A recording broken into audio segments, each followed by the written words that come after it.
Irmãos, é só o versículo 3, 1 Pedro, capítulo 1, verso 3. Bendito seja o Deus e Pai de nosso Senhor Jesus Cristo, que segundo a sua grande misericórdia nos gerou de novo para uma viva esperança pela ressurreição de Jesus Cristo dentre os mortos. Os irmãos podem repetir? Bendito seja o Deus e Pai de nosso Senhor Jesus Cristo, que segundo a sua grande misericórdia nos gerou de novo para uma viva esperança pela ressurreição de Jesus Cristo dentre os mortos. Amém. O apóstolo Pedro, ele escreve essa carta, e um dos temas principais dessa carta é como lidar com o sofrimento. Ele escreve para uma igreja que naquela época sofria bastante. Ele escreve para fortalecê-los, confortá-los, e ele começa a carta com alegria. Começa com muita alegria. O verso do que lemos, ele está louvando a Deus. Bendito seja o Deus e Pai de nosso Senhor Jesus Cristo. Lembra os salmos, né? Bendize, ó minha alma, ao Senhor. Bendizer ao Senhor, dizer que Ele é bendito, é a mesma coisa que louvá-lo. Ele percebe como as bênçãos dos cristãos são maravilhosas. Por isso Ele está exaltando, por isso Ele está louvando. E Pedro resume todas as bênçãos em duas, nesse texto, né? Pode ser, se dizer que é o resumo de todas as bênçãos espirituais. Lembra do apóstolo Paulo? Bendito seja o Deus e Pai de nosso Senhor Jesus Cristo, que segundo Deus e Pai nosso, que nos abençoou com todas as bênçãos espirituais nos lugares celestiais em Cristo. Todas essas bênçãos estão resumidas nessas duas bênçãos que Pedro louva a Deus pelo cristão ter, por nós termos. Ele fala das duas bênçãos e também fala das duas causas dessas duas bênçãos. Então nós vamos ver nessa noite sobre as bênçãos do cristão e as causas que o levaram a ser extremamente abençoado. Irmão, você como cristão, você nunca poderá dizer que não é um abençoado.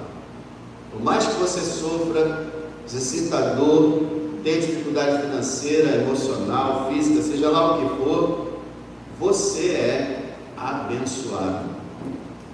Abençoado demais. Nós vamos ver essas bênçãos.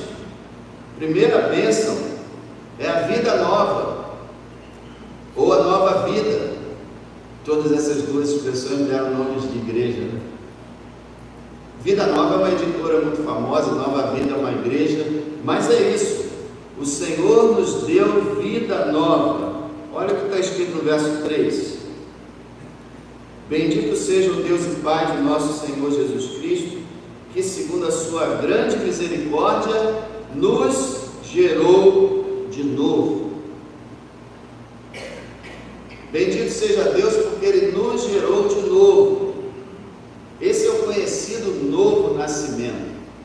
No verso 23 mesmo desse capítulo, veja o verso 23, Pedro escreve: sendo de novo gerados, não de semente corruptível, mas da incorruptível, pela palavra de Deus, viva e que permanece para sempre. Sendo de novo gerados pela palavra de Deus. Tiago 1,18 diz: segundo a sua vontade, Ele nos gerou pela palavra da verdade, para que fôssemos como primícias das suas criaturas. Todos dois falaram do novo nascimento e atribuíram à Escritura o novo nascimento. Nós lemos, por exemplo, em Tito, você que não quiser abrir, mantenha aberto em 1 Pedro, tá? Que você vai precisar voltar aí. Tito capítulo 3, verso 4, diz assim: mas quando apareceu a bondade e o amor de Deus, nosso Salvador, para com os homens, não pelas obras de justiça que houvesse nos feito, mas segundo a sua misericórdia, nos salvou pela lavagem da regeneração e da renovação do Espírito Santo. Regeneração, está aí a palavra. Novo nascimento. Pela misericórdia, pela graça, vocês receberam essa lavagem, que não lava o corpo, lava a alma, essa renovação, essa regeneração do Espírito Santo. O cristão verdadeiro, a gente sabe que existem bilhões de moradores nessa terra que afirmam ser cristãos. Sabemos muito bem que a maioria não é verdadeiro cristão. O verdadeiro cristão é alguém que nasceu de novo. Ezequiel, o profeta, no capítulo 36, ele fala sobre o novo nascimento de uma forma muito interessante. É uma promessa que Deus faz através de Ezequiel, no capítulo 36, de que ele faria um povo ser regenerado. Nós, veja o verso 26, Deus diz assim: eu vos darei um coração novo. Olha aí, o que é novo nascimento? Eu, Deus, darei a vocês um coração novo, porei dentro de vocês um espírito novo, e tirarei o coração de pedra da vossa carne, e vos darei um coração de carne. Porei dentro de vós o meu espírito, e farei que andeis nos meus estatutos, e guardeis os meus juízos, e os observeis. Olha que coisa fabulosa. Deus diz que nós temos um coração de pedra, por natureza. Nós somos insensíveis a Deus, à sua vontade, aos seus mandamentos, à sua própria existência. A gente nasce com uma rejeição ao verdadeiro Deus. Mas Deus diz: eu vou tirar o seu coração de pedra, vou colocar no lugar um coração de carne, isso é, um coração sensível a mim, a minha vontade, a minha palavra, e eu vou dar um espírito novo para vocês. O que é isso? O nosso espírito, que está morto desde o nosso nascimento, passa a viver, e viver para Deus. E depois ele fala: e eu vou pôr dentro de vocês o Espírito Santo, e por causa desse Espírito vocês vão andar nos meus estatutos, vão guardar os meus juízos e observar. Isso é, vocês vão passar a ser obedientes a mim e a minha palavra, porque eu vou dar uma nova natureza para vocês, vou mudar vocês por dentro. Vocês não vão obedecer a mim e a minha lei de má vontade, por obrigação. Não, vocês vão ter prazer na minha lei. Nascidos de novo. Pedro está louvando a Deus porque nos gerou de novo. 2 Coríntios 5,17, lembra?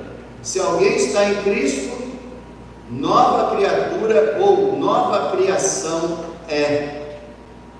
Deus fez de nós uma nova criação. E tem um versículo, 2 Coríntios capítulo 4, verso 6, tem um versículo maravilhoso, que diz o seguinte: porque Deus, que disse que das trevas resplandecesse a luz, é quem resplandeceu em nossos corações para a iluminação do conhecimento da glória de Deus na face de Jesus Cristo. Está falando do novo nascimento aqui. E ele compara o novo nascimento com o nascimento da criação.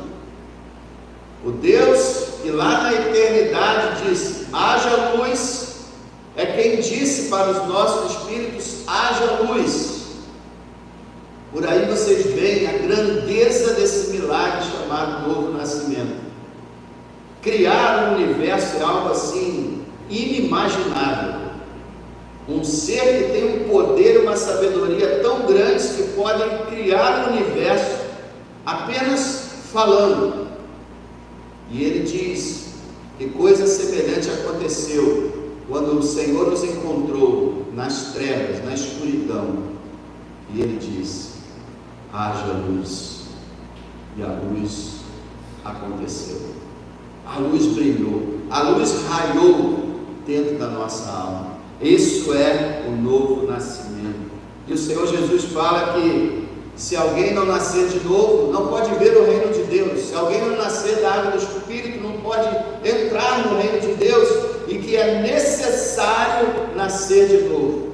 Meus irmãos, falamos aqui sobre avivamento, né? E uma das marcas do avivamento era a pregação do novo nascimento.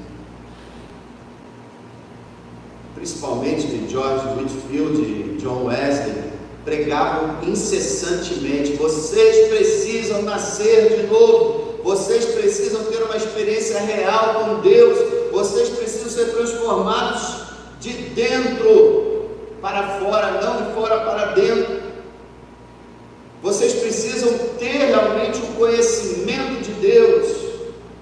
Olha, e muita gente que já fazia parte das igrejas, nasceu de novo. Porque fazer parte das igrejas não garante que você nasceu de novo. O que garante que você nasceu de novo é o que foi feito dentro de você. Uma mudança, uma transformação radical. O que você antes amava, o pecado, a farra, a bagunça, a traição, todo tipo de pecado, moralidade, indecência, desonestidade, roubo, trapaça, mentira, inveja, engano, ciúmes, orgulho, tudo isso nós amávamos, mas quando nós nascemos de novo, nós passamos a rejeitar. E o que a gente detestava? A gente detestava a igreja, detestava a Bíblia, detestava crente, a gente detestava tudo que se relacionava com Deus, mesmo estando dentro da igreja. A gente vivia numa fachada, mas na verdade a gente não gostava de igreja, a gente não gostava de nada de pregação, a gente não gostava de oração. Então a gente detestava tudo que era de Deus e amava tudo que era do mundo e que era do diabo. Mas quando nascemos de novo, isso se reverteu completamente.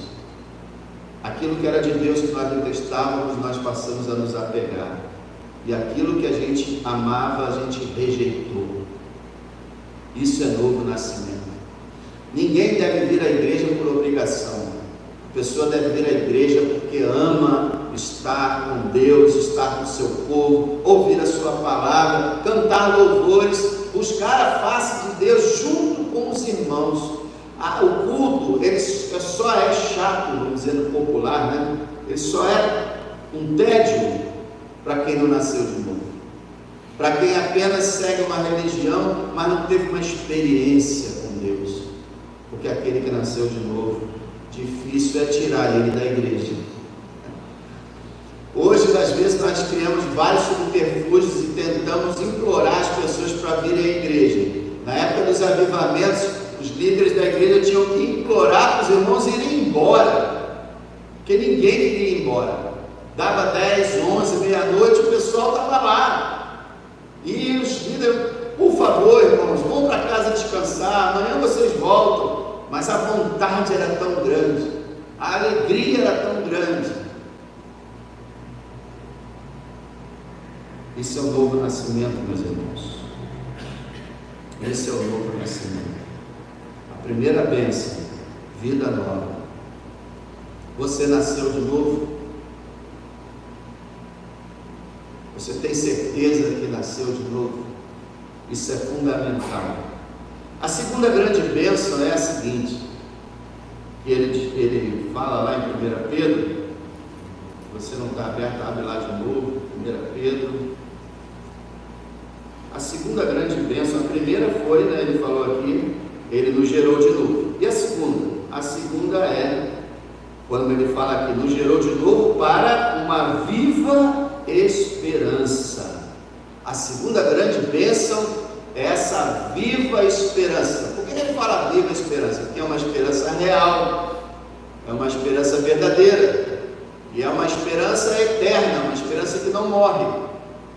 Podemos dizer que a grande bênção é a esperança, mas ela é também explicada como viva esperança. Por que ela é o resumo de todas as bênçãos, junto com o novo nascimento? Porque realmente nós esperamos, a nossa esperança é esperar a conclusão da nossa salvação. Essa é a nossa grande esperança, a viva esperança. No capítulo 8 de Romanos, não precisa abrir, que eu vou falar de vários versículos aqui. Capítulo 8 de Romanos, do verso 18 ao 24, ele tem várias expressões que falam sobre essa esperança. E qual é essa esperança? Olha lá. A glória que em nós há de ser revelada. Essa é a esperança. A glória que em nós há de ser revelada. E ela é tão grande, essa glória, que o Paulo fala que não se pode comparar nenhum tipo de aflição, tribulação com essa glória. A glória que em nós há de ser revelada. A manifestação dos filhos de Deus. Você é filho de Deus? Você vai se manifestar. Aliás, você vai ser manifestado. Deus vai colocar você diante de toda a criação. A liberdade da glória dos filhos de Deus. A liberdade da glória dos filhos de Deus. O que é isso? A liberdade que nós vamos ter, irmão, do pecado. Definitivamente o pecado vai ter sido arrancado da nossa existência. A liberdade da morte. Ninguém mais vai passar pela morte. A liberdade do diabo. Quando a nossa esperança for concluída, ninguém mais vai ser incomodado pelo diabo. Nenhuma tentação mais, nenhuma luta, nenhum conflito. E ele continua falando sobre essa viva esperança como a adoção. A saber, ele diz, a redenção do nosso corpo. Quer dizer, a adoção significa quando nós formos manifestados como filhos de Deus, porque adotados nós já fomos na nossa regeneração, mas quando for manifestado que nós somos filhos de Deus, então haverá a libertação do nosso corpo, do pecado, da velhice, da fraqueza, das doenças. Irmãos, existem aí no cinema e na TV esses super-heróis, né? É divertido às vezes vê-los, mas eles não são nada comparado com o que nós vamos ser um dia. Nós vamos ter, porque eles são fantasia, né? Nós vamos ter um verdadeiro corpo indestrutível, um corpo de glória. É o que Pedro fala aqui. Olha só, ele explica essa esperança no verso 4, 1 Pedro 3, 4, 1, 4, olha lá. Para uma herança. Essa palavra herança também é parecida com a esperança, engloba tudo. A herança que você tem, ainda não pegou, né? Mas tem, te é prometida desde o momento que você nasceu de novo. A herança, aquilo que vai ser dado por Deus a você. Olha o verso 4. Para uma herança incorruptível, incontaminável e que não se pode murchar, guardada nos céus para vós. Pedro acumula um monte de frases para mostrar para a gente que essa herança é imperdível. Desde o momento que você nasceu de novo, essa herança é sua, ela não vai se perder e você não vai perdê-la.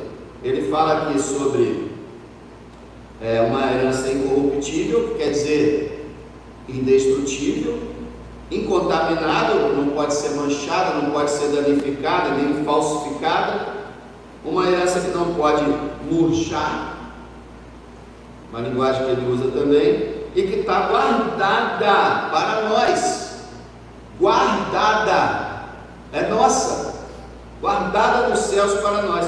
E aí ele fala, para que não haja dúvida, ele já falou que a herança não é corrompida, não é manchada, não se danifica, e agora ele continua, que ela está guardada no céu para nós, e ele continua, verso 5, que mediante a fé, isso é, através da fé, estáis guardados, de novo, a herança está guardada, vocês estão guardados no poder de Deus. Essa palavra virtude é poder, no poder de Deus para a salvação, já prestes para se revelar no último tempo, em que vocês grandemente se alegram.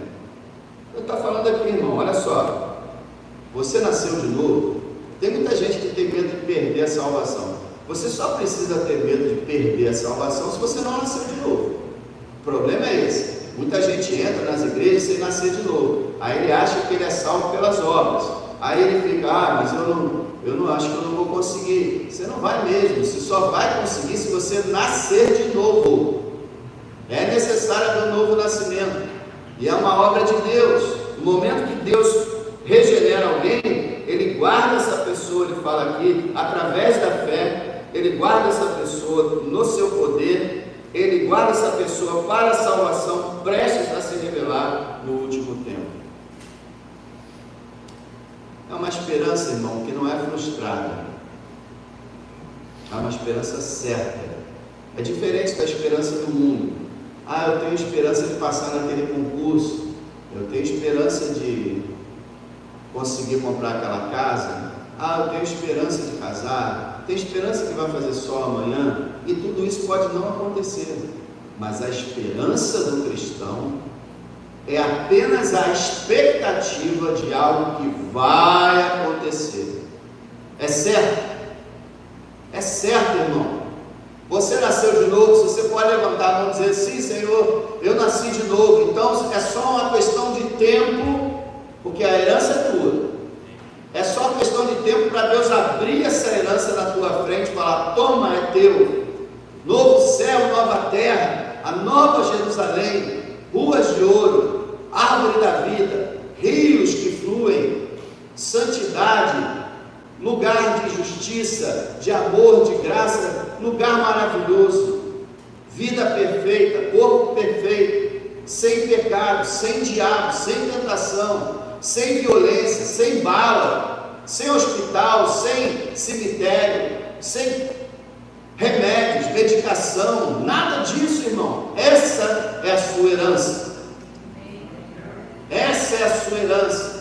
E quanto mais fé você tiver, quanto mais você se dedicar ao Senhor, você vai ter, como o Thomas Brooks falou, o céu aqui na terra. Thomas Brooks, um puritano antigo, escreveu esse livro dizendo que nós, irmãos, podemos ter o céu aqui na terra, o céu dentro de nós, quando nós temos certeza da nossa salvação e pela fé nós estamos andando nas ruas de ouro. Pela fé nós somos colocados à direita no juízo e ouvimos, vinde benditos de meu Pai, possuam por herança o reino que lhes está preparado antes da fundação do mundo. Pela fé nós imaginamos olhando Cristo face a face. Pela fé nós vemos a grande nova Jerusalém, que não tem sol, não tem lua, porque a glória do Senhor é a sua luz. Nós olhamos para o centro da cidade e não vemos prédios enormes de concreto, feios, estragando tudo. Nós vemos, nem templo nós vemos o próprio Deus assentado no seu trono, o Cordeiro ao seu lado e a glória de Deus iluminando tudo. Essa é a sua herança. Filho de Deus, essa é a sua herança. E o papel do diabo é fazer com que a gente fique atribulado, ansioso, indignado, revoltado, aborrecido com essa terra e nos faça perder de vista a herança. Viva a esperança. João escreve na sua primeira carta, capítulo 3, verso 2, um dos textos mais lindos.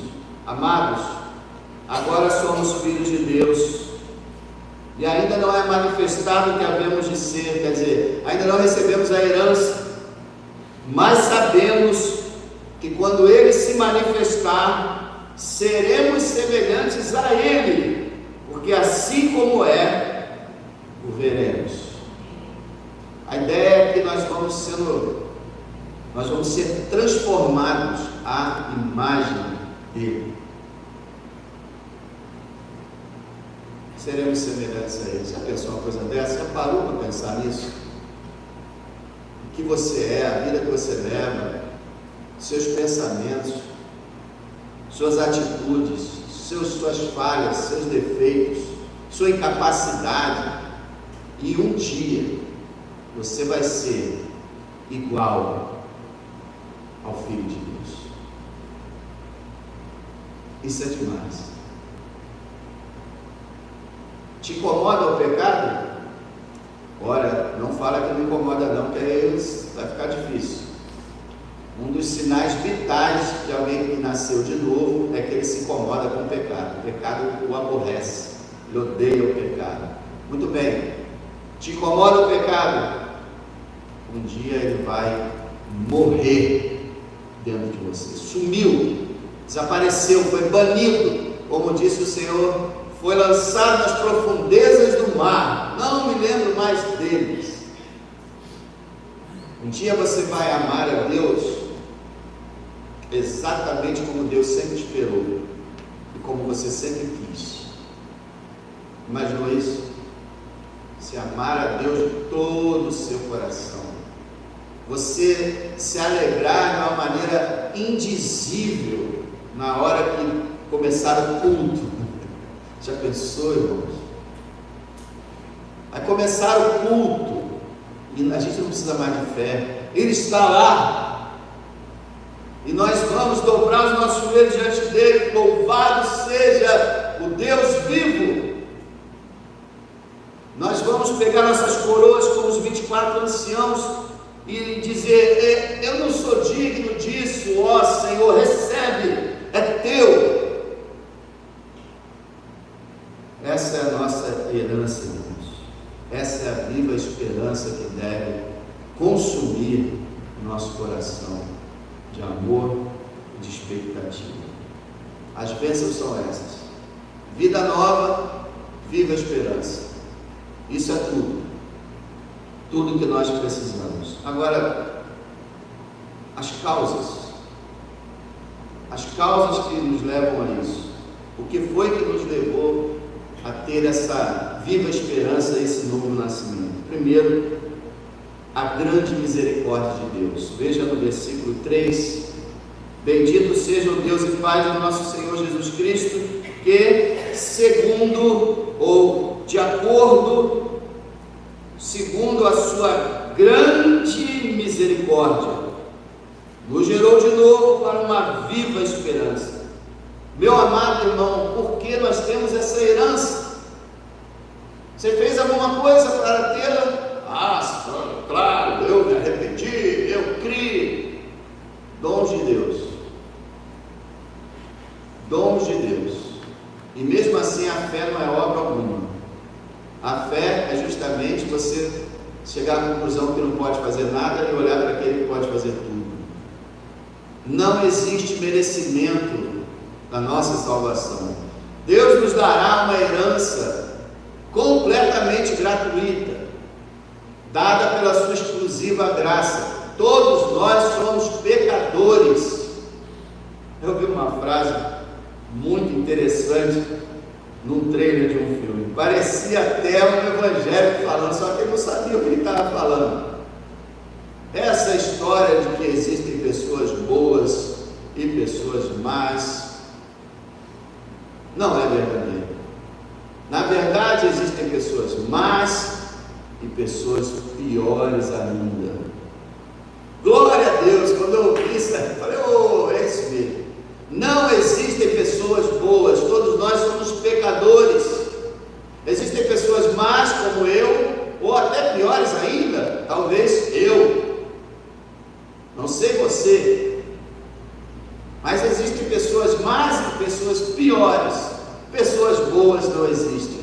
Todos nós somos manchados pelo pecado, mas o Senhor não olhou para isso. Não olhou para as nossas culpas, para a nossa miséria, para a nossa rebeldia, para a nossa imundície, mas segundo sua grande misericórdia, Ele nos gerou de novo.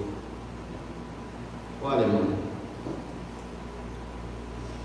esse não precisa nem abrir. Efésios 2, 4, 5 fala assim: mas Deus quer riquíssimo em misericórdia. Olha aí, nós estávamos segundo o curso desse mundo, segundo o príncipe da potestade do ar, segundo os desejos da nossa carne, éramos filhos da ira, filhos da desobediência, como os outros também, estávamos nas trevas, mas Deus, que é riquíssimo em misericórdia, pelo seu muito amor com que nos amou, estando nós ainda mortos, nos deu vida em Cristo. Olha isso aí, irmão. Muito amor com que nos amou. Só se a gente for cego, não souber ler, para entender, olha, foi por causa do seu muito amor com que nos amou, foi por causa da sua riqueza em misericórdia. Sabe por quê? Se Deus não fosse riquíssimo em misericórdia, Ele não salvaria riquíssimos em pecado. Todos nós somos riquíssimos em pecado. Se Ele fosse apenas um pouco misericordioso, não poderia acontecer aquilo que diz Romanos: quando superabundou, onde abundou o pecado, superabundou a graça. Deus tem uma quantidade de misericórdia, de graça tão vasta, que pode cobrir as multidões do pior dos pecadores.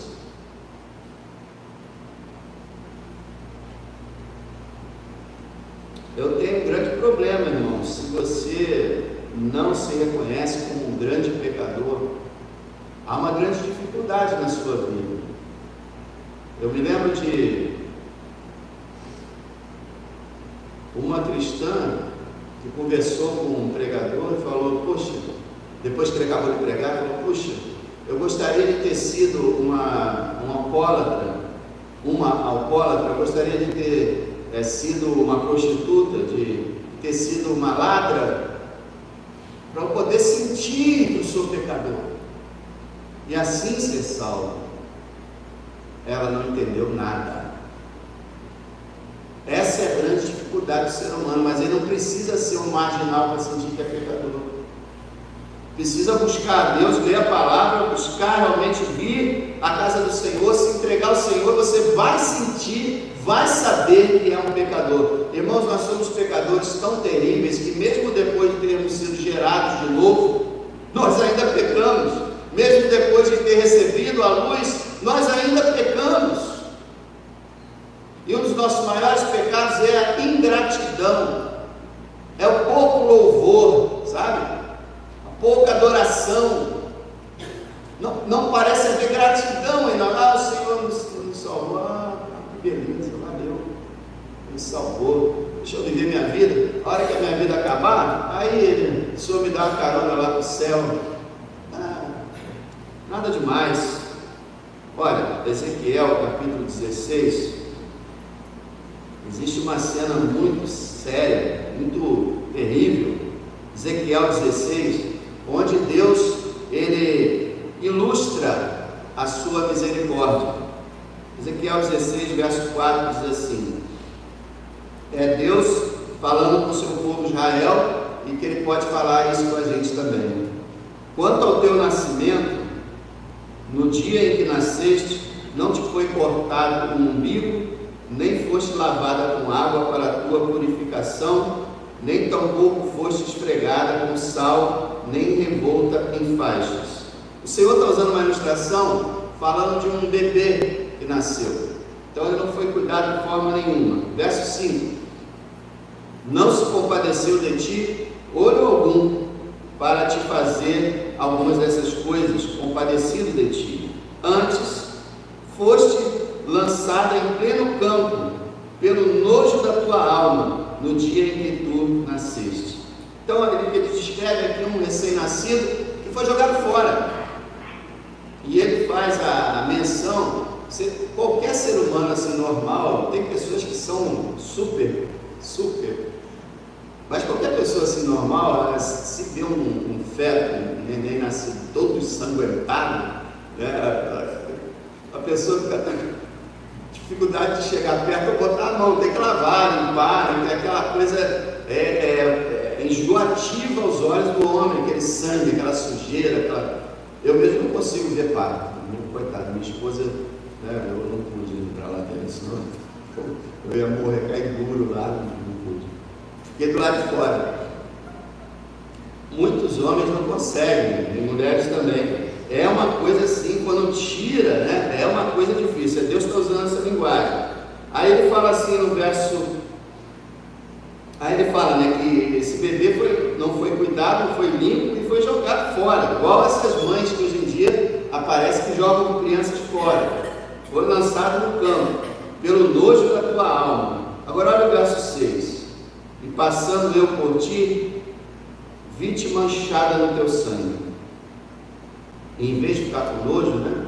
E disse-te: ainda que estás no teu sangue, vive. Sim, disse-te: ainda que estás no teu sangue, vive. Essa criança é cada um de nós. Nós estávamos no sangue do nosso pecado.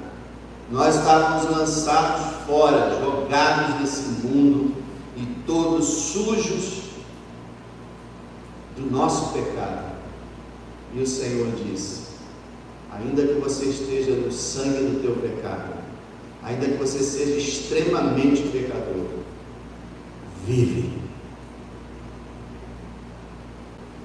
Bendito seja Deus que nos gerou de novo. Nós, irmãos, estávamos mortos. Nós estávamos nas trevas. E Ele disse: vive, haja luz. É assim que você vê sua vida, irmão?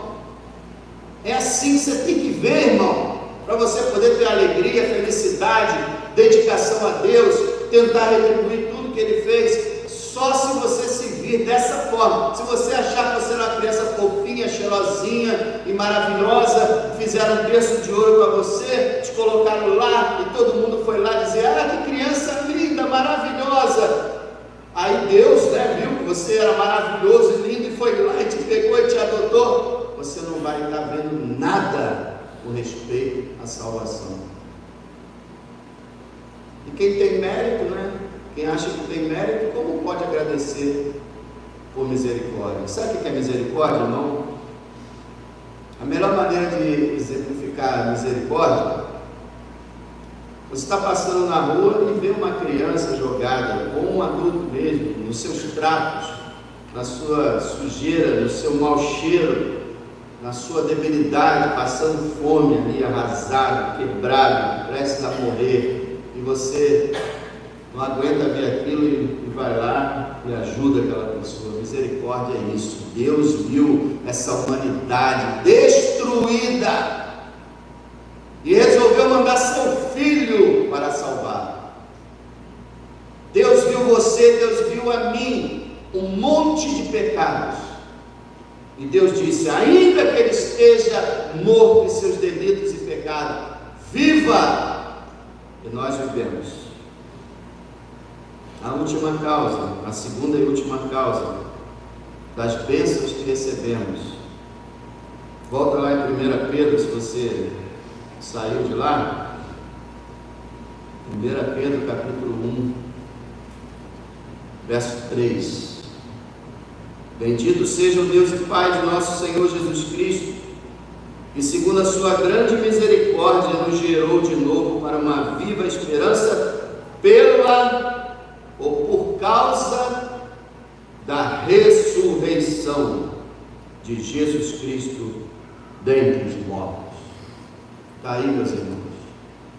A causa de Deus poder ter tido misericórdia de nós, nos ter dado uma vida nova e nos dar essa herança maravilhosa que foi descrita agora há pouco, é que o Filho de Deus foi sepultado, foi morto na cruz pelos nossos pecados, foi sepultado. Ao terceiro dia ele se levantou dos mortos, ele ressuscitou, e essa é a garantia da nossa ressurreição, a nossa vida eterna.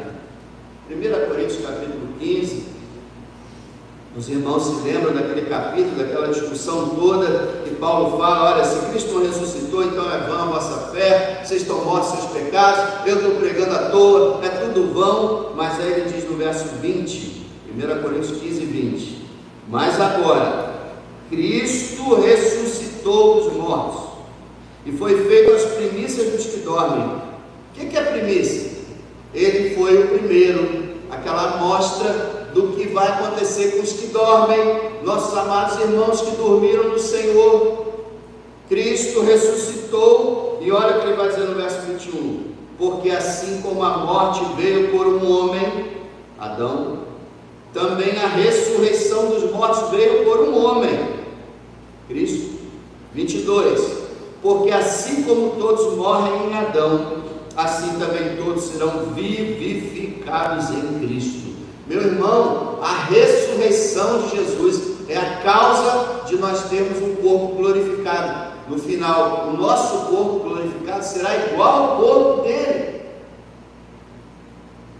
A ressurreição dos mortos. Apocalipse 1, verso 17. Aquele famoso capítulo onde João tem um encontro com Jesus, glorificado, está totalmente diferente, lembra? Veste comprida, com cinto de ouro, olhos como chama de fogo, cabelos brancos como lã, uma espada que saía da boca, o rosto que brilhava ao sol. É uma coisa extraordinária, é uma descrição da glória do Senhor. No verso 17 diz assim: eu, João, quando o vi, caí a seus pés como morto. João conhecia Jesus, tinha botado a cabeça no peito dele lá na ceia, era o maior amigo dele na terra, e ele cai como morto, porque o seu Senhor está muito diferente. Mas aí vem a palavra: e ele pôs sobre mim a sua destra. Apesar dele ser cheio de glória, ele é cheio de compaixão. Apesar de ele ser plenamente Deus, ele é plenamente homem, misericordioso e compassivo. Põe a mão sobre mim, pôs a mão sobre mim, pôs a sua destra sobre mim. A destra é a mão do poder, né? Todo o poder que Cristo tem, mas colocou a mão ali suavemente sobre ele, dizendo-lhe, e olha o que ele diz para João, ele diz para cada um de nós: não temas. Meu amado, não tenha medo. O Senhor Jesus está dizendo: não tenha medo, não temas. Eu sou o primeiro e o último, que é o alfa e o ômega, o A ao Z. Eu sou Deus, eu sou eterno. É isso que ele está falando. Não temas, porque eu sou o primeiro e o último, e o que vive. Quer dizer, eu sou aquele que vive, que está vivo, mas eu também sou aquele que fui morto. Eu fui morto na cruz, mas eu também sou aquele que está vivo para todo o sempre. Amém. Ele está vivo, irmão. Ele morreu, mas ressuscitou. Ele vive, está vivo não só hoje, mas para sempre. Para sempre ele será o homem Deus, o Deus homem. E ele ainda diz mais para nós: eu sou aquele que tenho as chaves da morte e do inferno. Ter as chaves significa eu tenho autoridade. Eu tenho autoridade sobre a morte. Eu vou ressuscitar vocês. Eu vou fazer vocês serem como eu. Não tenham medo. Mais um pouco e vocês vão morrer, se eu não voltar antes. Mas eu vou ressuscitá-los, porque eu tenho as chaves, a autoridade sobre a morte e sobre o inferno. O inferno não lhe poderá fazer mal algum. Você que foi regenerado, lavado pelo meu sangue, você não irá ao inferno de forma nenhuma. E nem que todos os demônios tentem agarrá-lo e arrastá-lo para o inferno, isso será impossível, porque temos uma herança a receber. Meus irmãos, precisamos louvar a Deus por tudo isso, bênçãos, vida nova, viva esperança, por causa da grande misericórdia de Deus, a única razão, e a ressurreição de Jesus Cristo, o Filho de Deus. O mundo cada vez mais desafia a Bíblia, desafia a igreja, Você encontra direto na internet pessoas dizendo: não, ele não ressuscitou nada, mentira, que é isso? Não foi, não é verdade. Irmão, pode esquecer. Ele vive. Ele vive. Nada explica o cristianismo, o início do cristianismo, a duração do cristianismo, senão o Jesus ressurreto. Nada explica. Ele vive. Por que vocês buscam aquele que está vivo? Por que vocês buscam entre os mortos aquele que está vivo, aquele que vive? Ele vive, irmão. Você já nasceu de novo? Você tem essa viva esperança? Se não tem, confia em Jesus. Ele vive para salvar. Ele está aqui presente pelo seu Espírito. Ele pode te salvar hoje, agora, nesse momento. Se você colocar a sua confiança nele, se você se lançar nos seus braços, se você tirar toda a dependência de si próprio e colocar toda a tua dependência em Cristo, se você acreditar que Ele é o único Salvador, o único Redentor, o único Protetor, o único Santo de Deus, então você será salvo.